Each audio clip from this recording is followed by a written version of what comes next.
How's everyone doing tonight? Are you warm? I see some heads nodding and shaking, so I'll hopefully keep it brief. Under like 2 hours, is that cool? 2? 1? I don't know. We'll see. No, I'm not going that long, I promise. Oh, man. It is good to see everyone here tonight. We are in a series about the fivefold ministry of Chi Alpha, kind of like what we are about. What is Chi Alpha about? And these are the things that we are most passionate about. Last week we heard from Duncan on fellowship. It was really good. Unfortunately, we had a camera error, so it won't be on our YouTube channel. Hopefully, if everything goes well, you'll be able to, send this to your friends if you want to, if you're into that sort of thing. It should be on our YouTube page in the next couple days. And after that, hopefully, we'll have all of them uploaded. So tonight, we are talking about discipleship, which is among my favorite things to talk about. Sorry, there's like a bunch of stuff at my feet here. I'm a bit of a mover, so I don't want to step on that. Okay, so discipleship. It's one of my favorite topics. It's like super multifaceted, and it's very deep. I love discipleship. Discipleship is a calling and a mandate. It's a calling and a mandate. What do I mean by that? It's a calling in that we are called to be disciples of Jesus. We're called to be disciples of Jesus, to submit to him and to follow him. Often, this means being discipled by another devout Christian, someone who has been following Jesus for a long time and maybe has been discipled themselves, someone to walk you through what it means to follow Jesus. Paul in 1 Corinthians 11 says, "Imitate me as I also imitate Christ."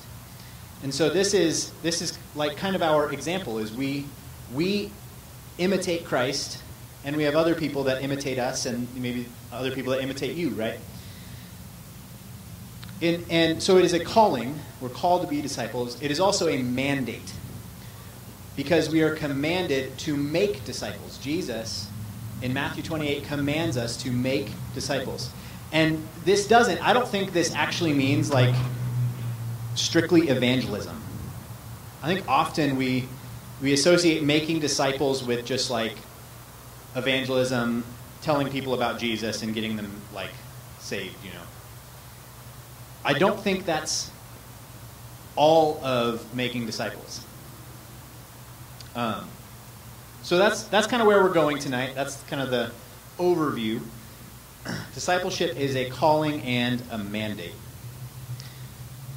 We're probably going to focus on the calling part way more than the mandate part, but we'll get there. So first, discipleship is a calling. A little bit about my story.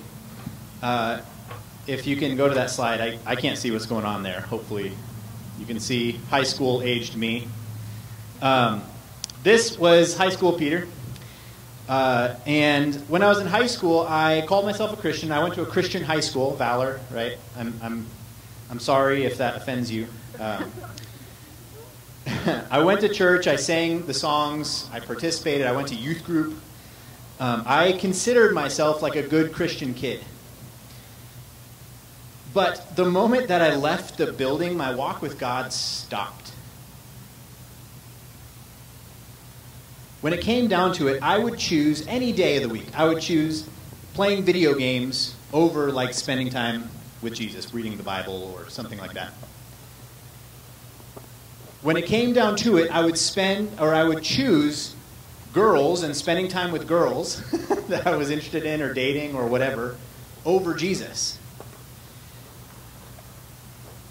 And often I would choose my own desires and my own, what I wanted for my life over Jesus.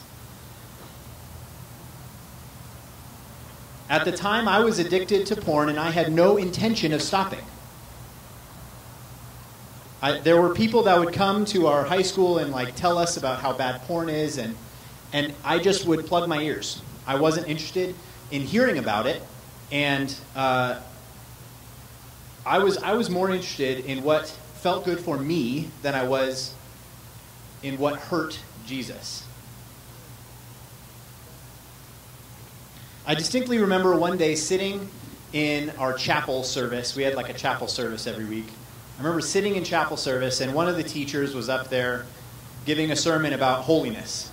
And I distinctly remember the Holy Spirit laying it on thick. And I was really convicted about doing things with my girlfriend at the time that I shouldn't have been doing. Jesus was telling me I was going too far and I needed to stop. But I hardened my heart, and I walked out of that chapel service the same person I walked in, rejecting Jesus.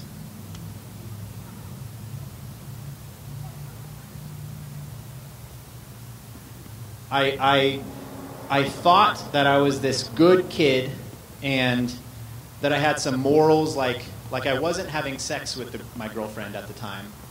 So I was good. I was going right up to the line, but I was stopping, so I was good. That was enough. And Jesus was telling me that's not enough. I followed Jesus until it conflicted with my own desires, my own passions, and then I stopped. So I graduated from high school, and I went to CSU to pursue a degree in engineering. And that pretty quickly changed. Found out that I'm not fit to be an engineer. I like people too much. And I had a friend who said that he spends every Saturday all day in the lab. And I was like, that's definitely not something that I'm interested in. So I switched majors. And during that year, I joined Chi Alpha. There's a Chi Alpha at CSU, an amazing Chi Alpha at CSU. And I joined a small group. And here's a photo of all the guys that were in my small group. The small group leader was taking the photo. He was kind of a photography guy. So he's not there, but all the guys that were in my small group are there. And I made the decision for myself to start actually pursuing God. Up to that point, I had my parents had brought me to church, or I went to youth group because there was a cute girl there that I wanted to talk to. But it wasn't going for the sake of God. So I decided I want to go for Jesus. I want to be there for Jesus. And I realized in that time, I realized just how deep in sin I was. That I was in a hole way deeper than I could ever dig myself out of.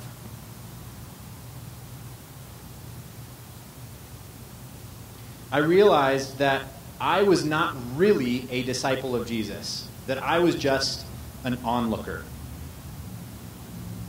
I was looking for Jesus to make me feel better about myself, but my life was not submitted to him. And so for the first time, I was discipled. First by my friend Sterling, who was my small group leader that year. And he started walking me through what it means to actually follow Jesus, to do this as a lifestyle and not just on a Sunday morning or on a Thursday night. During that year, I found real community, and I grew so much in my walk with God. I got my priorities straight. I then became a small group leader myself my sophomore year, and I still had a lot of problems. And I still do. I'm not this perfect person, right? I still had a lot of problems. But Duncan, who preached last week and the first week, he was my discipler. He actually discipled me for 2 or 3 years after that. And I just went deeper with the Lord than I ever had. in that time. Duncan walked me through so much, showing me how to live this thing out. Showing me how to be a disciple of Jesus and not just an onlooker. It was during this time that I fully committed my life to Jesus. I started submitting to God and allowing God to change me. Allowing God to soften my heart and to tell me what I can and can't do. It was slow at first, but looking back, I am a completely different person now. God completely changed me.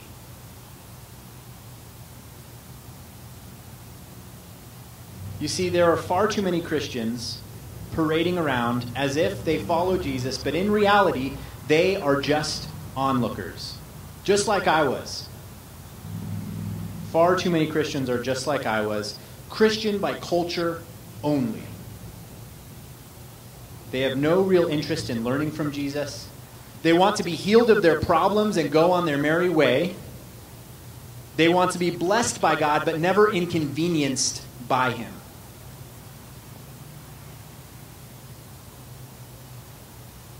Maybe this is you. It's really interesting.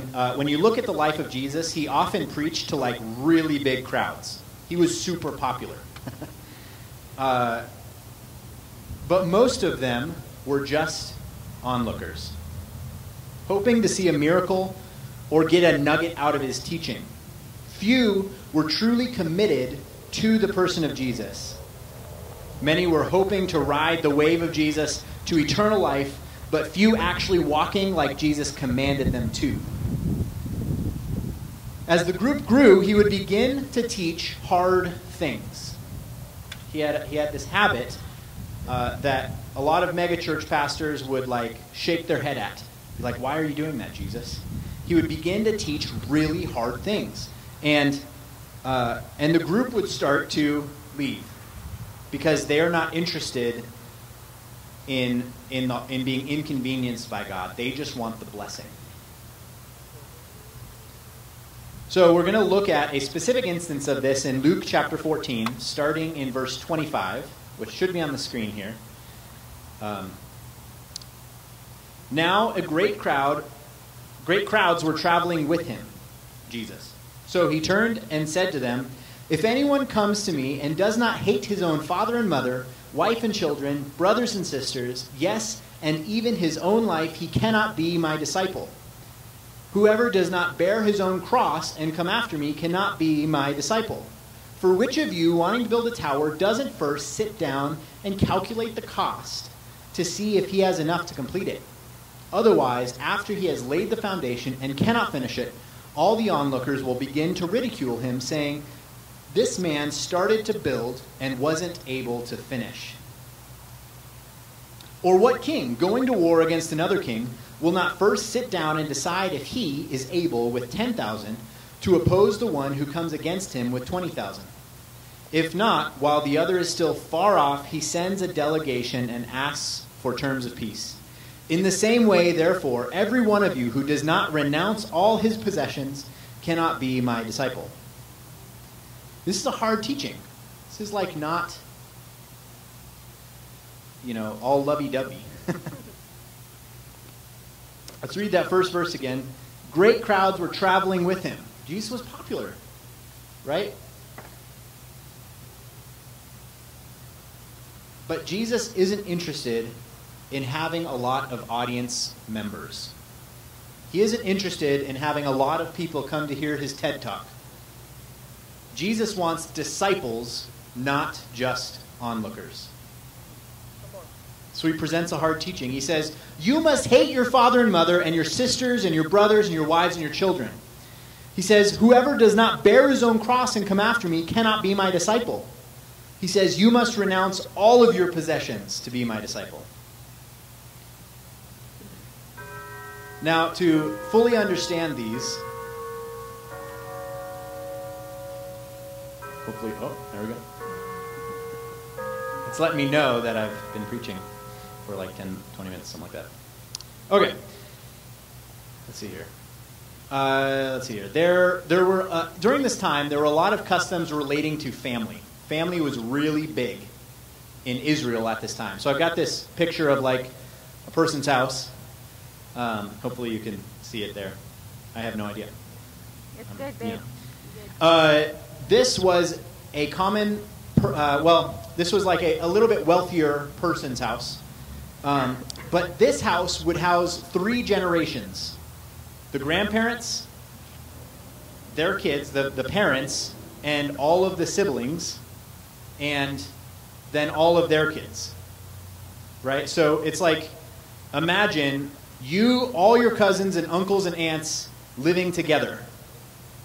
That's a lot of people, right? And most of the time, these were in small towns, a very tightly knit community. Everybody knows everybody else.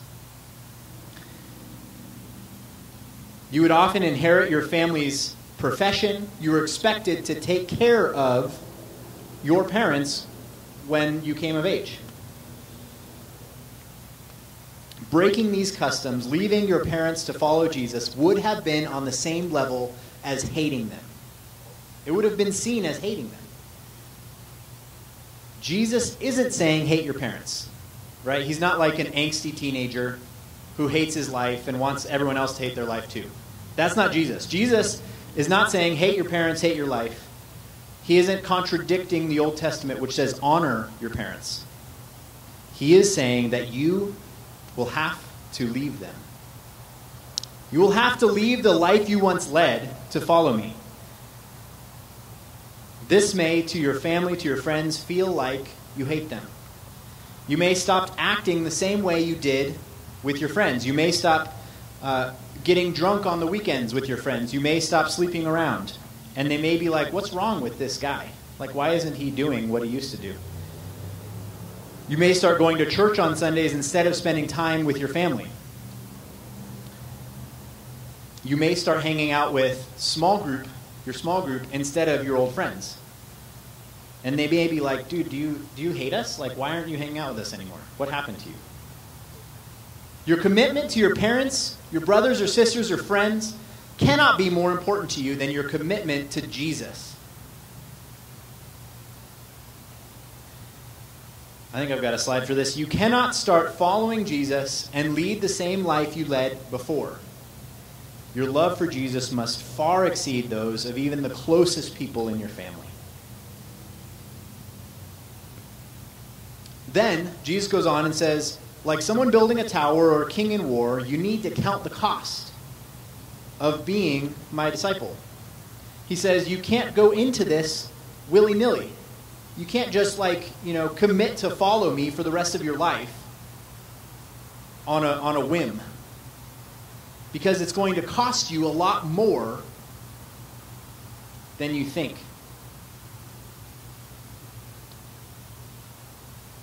You are submitting your life to God. You're not just adopting a new set of beliefs. You cannot call yourself a follower of Jesus without first submitting your life to him. So have you counted the cost of following Jesus? His grace may be free, but following him will cost everything. Oops, is that tipping? It's getting windy. Not really. Okay. Dietrich Bonhoeffer has this really long quote. I already pared it down a little bit, but we're going to read that. It's really good. He says, costly grace is the treasure hidden in a field. For the sake of it, a man will go and sell all that he has. It is the pearl of great price, to buy which the merchant will sell all his goods. It is the kingly rule of Christ, for whose sake a man will pluck out his eye, which causes him to stumble. It is the call of Jesus Christ at which the disciple leaves his nets and follows him. Costly grace is the gospel which must be sought again and again, the gift which must be asked for, the door at which a man must knock. Such grace is costly because it calls us to follow. It is grace because it calls us to follow Jesus Christ. It is costly because it costs a man his life, and it is grace because it gives a man the only true life. It is costly because it condemns sin, and in grace because it justifies the sinner.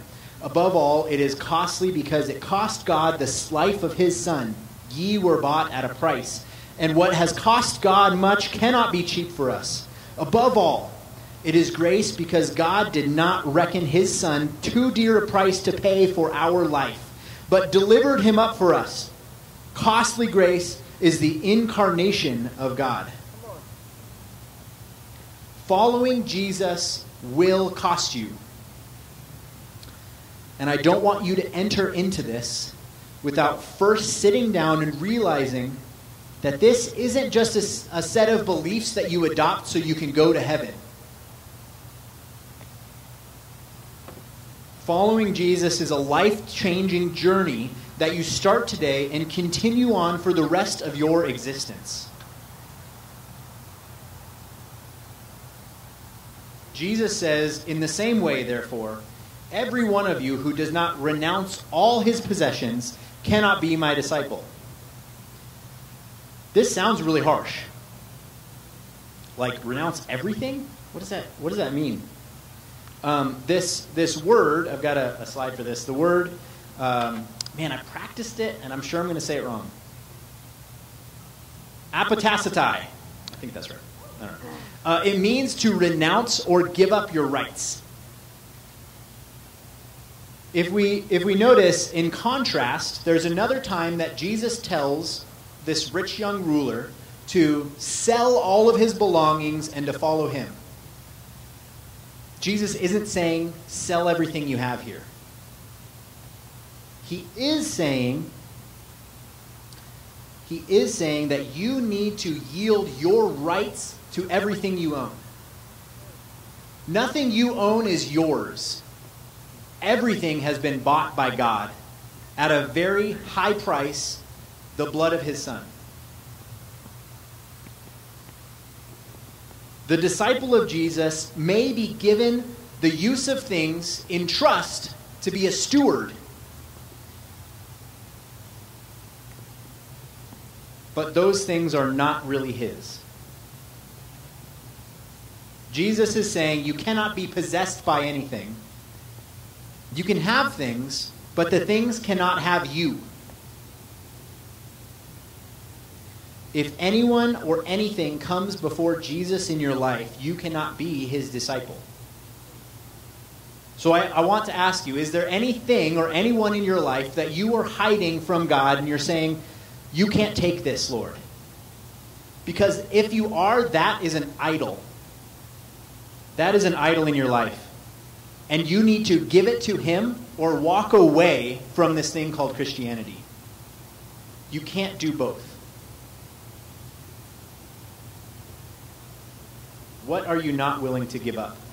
Give those things up to Jesus. You may get them back, you may not. And if you don't, it's probably better off in the long run. You will look years down the road and see things that you gave up and be thankful that you gave them up because they had a grip on you that you didn't realize at the time. So Jesus is looking for disciples, not just onlookers, not just an audience. So what does it mean? What does it mean to be a disciple of Jesus? I think this word disciple has actually lost a lot of its meaning today. If you walked up to someone and said, I'm a disciple of Jesus, they might be kind of weirded out at first. They're like, okay, weird. But they probably wouldn't understand what that actually means. They probably think you believe in God and you're going to heaven when you die. That's about the extent of it, right? But this word means so much more. Dallas Willard, an ODG, an old dead guy, likes to refer to disciples as apprentices. Apprentices. That word has a lot more meaning to us today. Following Jesus is like an apprenticeship or an internship. If you apprentice or intern under someone, you are learning a trade. When you are apprenticing or interning, you're learning how to be an electrician or a plumber or how to run a business. This is a good word for this because we understand that an apprentice is going to follow this person around he's going to watch everything he does. And then maybe, the guy will be like, hey, go get me some coffee or something. Or, hey, go grab me this tool, right? Some menial tasks. As an apprentice of Jesus, you may be given some menial tasks. Or sometimes it's, hey, you've watched me do this. Why don't you give it a shot? And I'll watch you. Make sure you're doing it right. But then eventually it's going to be you do this thing. You wire this, board or something. I'm going to go do something else because I trust that you know how to do this. That's the end goal, right? And it's the same with Jesus. It's the same with following Jesus. Apprenticeship is an all-consuming thing. It isn't just, I believe in God and someday I'm going to go to heaven because of it. It would be really weird to an apprentice under an electrician and it just affects your beliefs. Like, I believe that electricity is dangerous and it can, kill me if I'm not careful with it, but then you're actually not careful with it and you get killed by it. Right? That would be really weird if you don't actually learn anything and you don't actually grow as an electrician.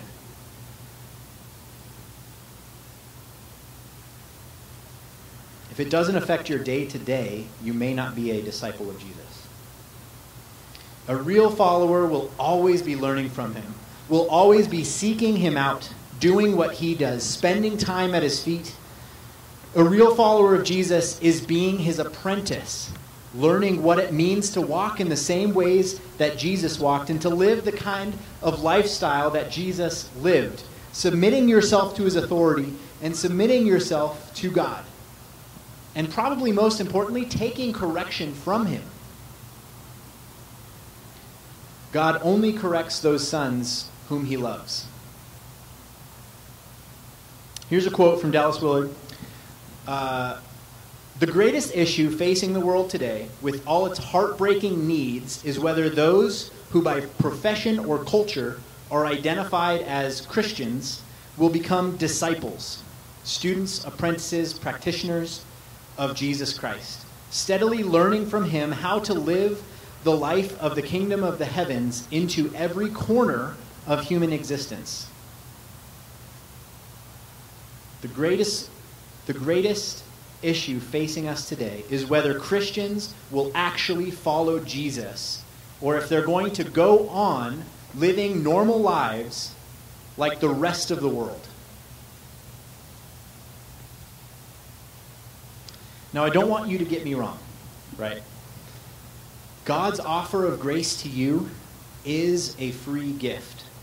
You don't have to do anything to earn it. You don't have to pray 5 times a day. You don't have to say a certain amount of Hail Marys when you sin. But you do have to submit your life to God. You do have to give God your will and try to walk in his ways. Dallas Willard again says this: grace is not opposed to effort, it is opposed to earning. Earning is an attitude, effort is an action. We cannot earn God's favor, but that doesn't mean that following Jesus doesn't require effort. Worship team, if you want to come back up, you can. So tonight I ask the question, where are you with Jesus? Are you just an onlooker? Tonight is the night to count the cost and to commit to him, to submit your life fully to him, to give him any of your idols, to burn those things, and to worship him alone. Tonight is that night. Jesus is calling you to more than mere belief. He wants to be Lord of your entire life. Jesus has claim to your entire life. You have been bought by God at a high price, and you don't own your life. Jesus does.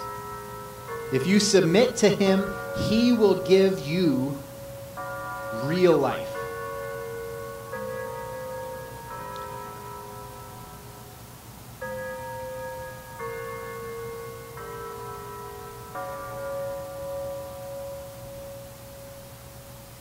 Okay, I guess it happens every 15 minutes. Didn't know that. Okay. Practically, what does this look like in the life of a Christian? What does it look like practically? Well, first, does your walk with God go beyond right here? When you leave this place, are you the same person you are when you're here? Or is what you put on just a facade?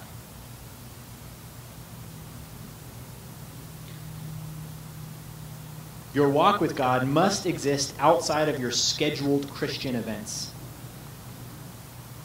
Do you read the Bible? Do you pray?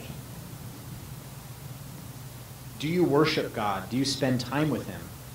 Do you, as Duncan pointed out last week, love those around you and have fellowship with other Christians? Are you hungry to learn more about Jesus? Maybe it means asking someone, you're a small group leader, or if you're not in a small group, joining a small group.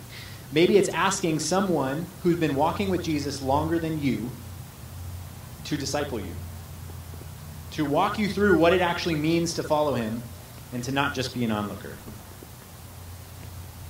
It can be any number of these things, and it's okay to start small. Where are you at now? Ask God how you can follow Him more closely. Ask Him what you need to give up to continue following Him. Maybe you are committed. Maybe you are a true disciple of Jesus. The next step for you is to obey the command of Jesus to make disciples. Remember earlier I said discipleship is a calling and a mandate. But you cannot complete the mandate of discipleship until you first answer the call of discipleship. You cannot disciple others until you yourself are discipled of Jesus, by Jesus. So, we're going to spend a little bit of time in prayer and worship. I know you're cold. I can see you're kind of shivering a little bit. Hello. And I want you to consider this. Are you a disciple of Jesus, or are you just an onlooker? Are you there with Him, or are you just passing by?